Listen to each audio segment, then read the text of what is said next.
La Bible dit que Dieu et le ciel sont saints. Et saint veut tout simplement dire parfait. Il est capital de comprendre que Dieu ne peut rien laisser d'imparfait entrer au ciel. Sinon, ce ne serait plus le ciel. La Bible dit aussi que nous avons tous un corps et une âme. À notre mort, notre corps est enterré ou incinéré. Mais notre âme, le vrai nous, vit pour toujours, soit au ciel, soit en enfer. Malheureusement, nous avons un problème, car la Bible dit que si nous avons enfreint une seule des lois de Dieu, par exemple, si nous avons menti une fois, triché une fois, détesté une fois, juste une fois, comme nous l'avons tous fait, soyons honnêtes, alors notre âme devient imparfaite et nous ne pouvons pas entrer au ciel. Connais-tu quelqu'un qui n'a jamais enfreint une seule des lois de Dieu? La réponse est évidemment non. Alors, voilà notre problème.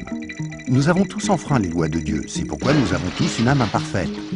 Ainsi, si à notre mort, notre âme peut aller soit au ciel, soit en enfer, mais que pour aller au ciel, nous devons avoir un casier judiciaire vierge, et aucun d'entre nous n'en avons un, alors cela signifie que nous allons tout droit en enfer. Cela peut sembler dur, et tu te demandes peut-être comment un Dieu plein d'amour a pu créer un lieu tel que l'enfer, et comment peut-il en plus y envoyer des gens? Alors pensons-y dans ce sens. Pense à quelqu'un que tu aimes vraiment. Maintenant, imagine que cette personne ait été assassinée. L'assassin est arrêté et plaide coupable. Mais tu es horrifié lorsque le juge dit « C'est très mal ce que vous avez fait. Mais parce que je suis un juge plein d'amour, je vais vous faire relâcher. » Tu serais très fâché, n'est-ce pas? Pourquoi? Parce que tu sais que lorsque quelqu'un enfreint la loi, il doit être puni. Sinon, il n'y a pas de justice. Donc l'enfer n'est pas une question d'amour, mais de justice.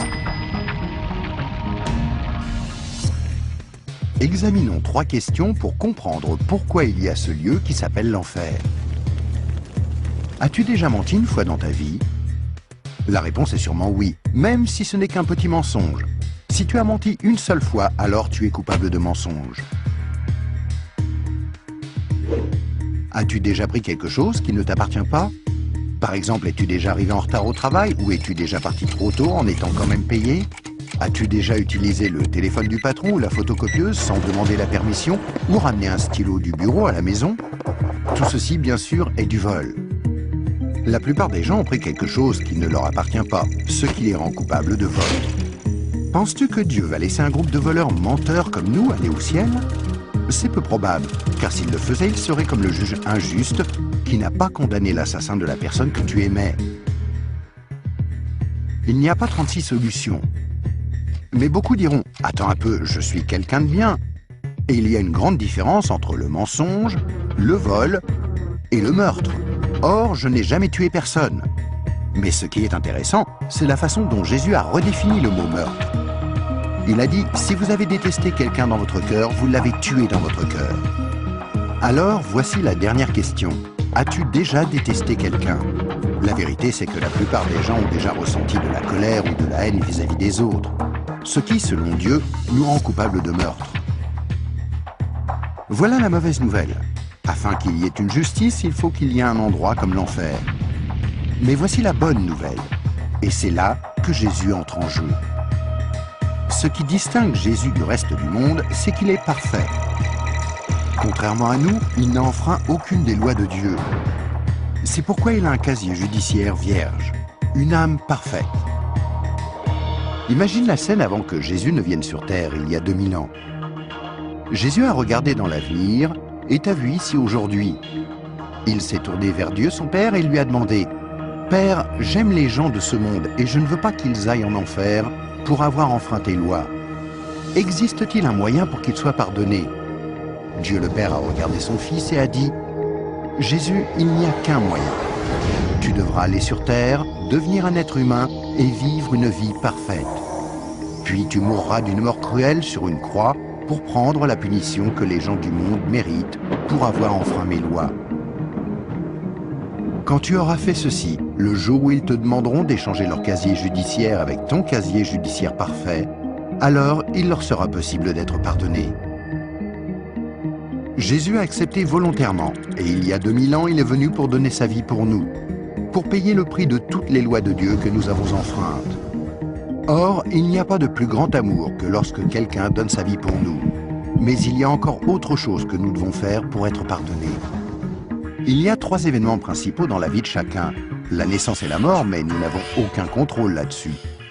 Mais il y a aussi le 3e, le jour où nous demandons à Jésus de nous pardonner, quand nous lui demandons de nous donner son casier judiciaire vierge. Il y a certaines idées reçues à ce sujet, mais dans la Bible, le principe du pardon de Dieu est clair. Nous ne sommes pas pardonnés en étant baptisés ou confirmés, ni même en priant occasionnellement, ou en allant à l'église, ou en croyant en Dieu, ou en essayant d'être bons. Ce sont toutes de bonnes choses, mais aucune ne nous accorde le pardon. Jésus a dit qu'il y a 2 choses que nous devons faire pour être pardonnés. La première est que nous devons avoir la volonté de nous détourner de tout ce que nous savons être mal et demander pardon à Dieu. Remarquez le mot « volonté ». Il y a peut-être certaines choses que nous nous sentons incapables de renoncer par nos propres forces, telles que dépendance, mauvaises habitudes ou des obsessions.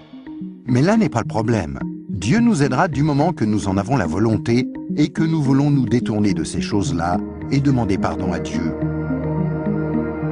La deuxième chose que nous devons faire, c'est faire totalement confiance à Jésus. Si Dieu t'a créé, ainsi que l'univers tout entier, ne penses-tu pas qu'il mérite d'être la personne au centre de ta vie? Faire totalement confiance, c'est reconnaître que Jésus est ton sauveur et accepter de le suivre. Quand tu es né, c'est comme si Dieu avait ouvert un livre sur ta vie. Maintenant, garde en tête que Dieu voit tout ce que tu fais. Il connaît chaque attitude, chaque pensée, chaque motif et chaque action. À chaque fois que nous brisons juste une des lois de Dieu, c'est écrit dans ce livre. Tu imagines bien qu'à la fin de nos vies, il y a toute une bibliothèque de livres contre nous. Mais quand tu te tournes vers Jésus et que tu lui fais confiance, il se passe quelque chose d'incroyable. C'est comme si Jésus prenait ton livre et se tenait en haut d'une falaise et déchirait toutes les pages. Le casier judiciaire entier de tout ce que tu as fait de mal et les jeter dans la mer la plus profonde. Il promet de ne plus jamais se rappeler de toutes ces choses. Jésus prend ensuite une copie de son casier judiciaire vierge que tu lui as demandé de te donner et il la glisse entre les 2 couvertures du livre où ton nom est inscrit. Ce nouveau livre est gardé précieusement au ciel. Le miracle est que l'on ne touche plus à ton livre à partir du moment où tu demandes à Jésus de te pardonner et jusqu'à ta mort. Même si tu fais des erreurs et brises encore les lois de Dieu. Devenir un chrétien ne te rend pas parfait sur le coup, et tu ne peux pas non plus dire une prière rapide et ensuite retourner à ton ancienne manière de vivre. Rappelle-toi, Dieu t'a pardonné pour toujours quand tu lui as demandé le casier judiciaire vierge de Jésus. Tout ce qu'il demande, c'est que tu lui soumettes tout et le laisses te purifier jour après jour. Quand tu mourras, tu passeras en jugement devant Dieu. Il ordonnera à ses anges d'aller chercher ton livre. Il l'ouvrira et dira « Cette personne était parfaite ». Et tu répondras « Non, je ne l'étais pas. J'ai enfreint tes lois. Est-ce que je ne mérite pas d'aller en enfer ?» Et Jésus te dira « Selon la justice, tu mérites d'aller en enfer. Tu as enfreint mes lois, et certaines, de nombreuses fois. Mais, mon enfant, tu as mon casier judiciaire vierge. Celui que je t'ai donné quand tu t'es tourné vers moi et que tu m'as fait confiance, et je t'ai pardonné. Bienvenue au ciel. » C'est pourquoi Jésus est si merveilleux. Grâce à lui, il est possible que chacun, peu importe les erreurs commises, soit pardonné et entre un jour au ciel. Imagine que tu ne te sois jamais tourné vers Jésus. Pense à ce qui pourrait arriver. Quand tu mourras, tu iras devant Dieu lors du jugement et Dieu te dira « Je suis désolé, je ne peux pas te laisser entrer au ciel, je dois t'envoyer en enfer. Tu ne m'as jamais demandé de te pardonner. Je t'aimais tellement que j'ai tenté par 6 façons différentes d'attirer ton attention. Premièrement, je suis mort sur la croix pour prendre sur moi ta punition. Deuxièmement, quelqu'un t'a expliqué d'une manière simple que tu pouvais être pardonné. Troisièmement, il y avait des églises à travers le monde. Certaines étaient bonnes, d'autres moins bonnes. Tu aurais pu trouver les bonnes. Quatrièmement, je t'ai donné une conscience pour que tu distingues le bien du mal. Cinquièmement, j'ai créé un monde si beau. Comment as-tu pu ignorer ma présence? Et sixièmement, je suis ressuscité des morts, afin de prouver que je suis Dieu, et que tout ce que j'ai dit était vrai. Mais tu n'as encore rien fait. Je suis désolé, je ne peux pas te laisser entrer au ciel. Je dois t'envoyer en enfer. Et toi, si tu meurs ce soir, où iras-tu? Rappelle-toi, pour entrer au ciel, il faut un casier judiciaire vierge, que tu ne peux avoir sans avoir demandé à Jésus de te donner le sien. Afin de recevoir ce don gratuit, tu dois faire seulement 2 choses.